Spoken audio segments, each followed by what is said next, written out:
If Kentucky has generated a master craftsman, a master instrument maker, Homer holds that title. Doug Naselrode, luthier, Winchester, Kentucky. Once in a while, a master artist is born, whose life work resonates harmoniously with his or her time and place. One such master artist was Kentucky's Homer Ledford. Many stringed instrument makers, known as luthiers, can be found in Kentucky.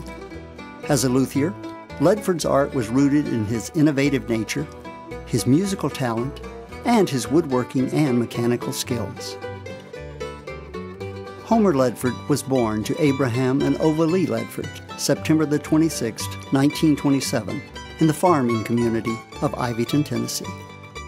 As a child, he listened to music from traveling musicians. They, the Grand Ole Opry, and the Renfro Valley radio program sparked his lifelong love of music. Homer Ledford received little formal musical education as a child.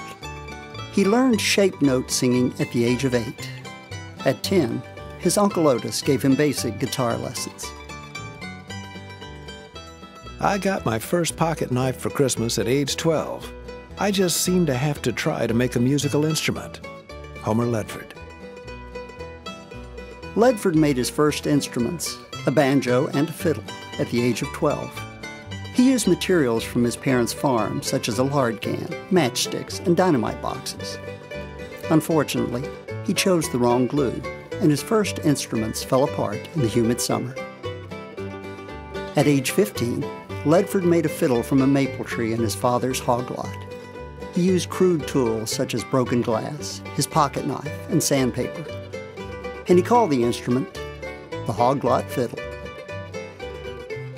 I did a much better job, and I still have it and even play it occasionally.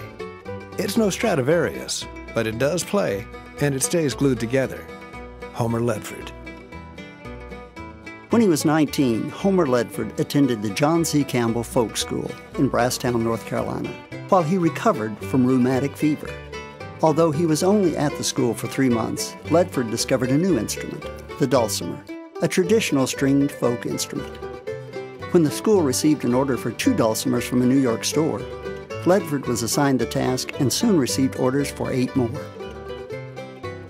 At 22, Ledford entered Berea College to study business.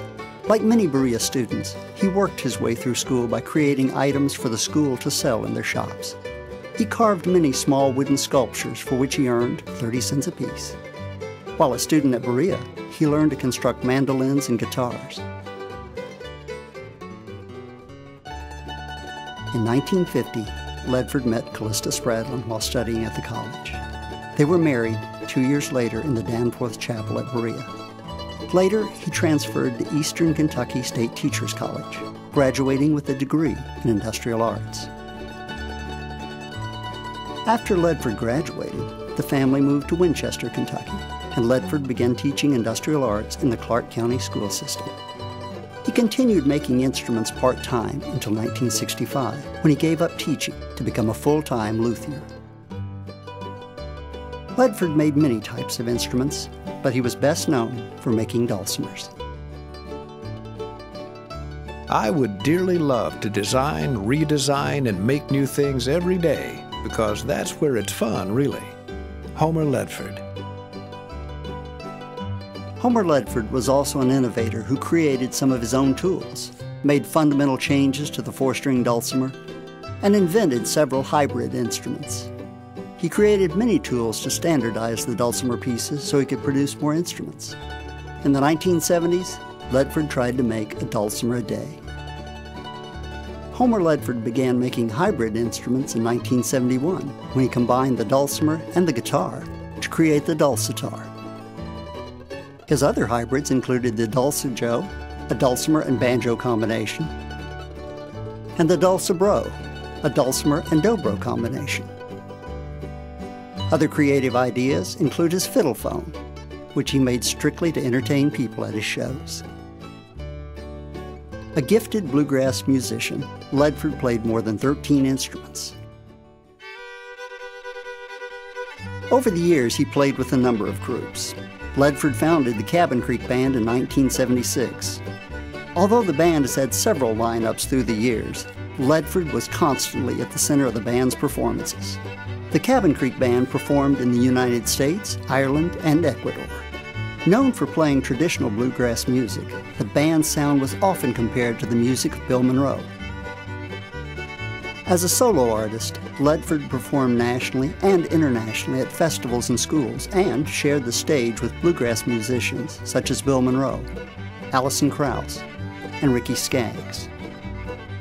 During the course of his career, Homer Ledford received many honors, including the Milner Award from the Governor's Awards for the Arts, the Rudy Osolnik Award, and a posthumous Doctorate of Humanities from Eastern Kentucky University.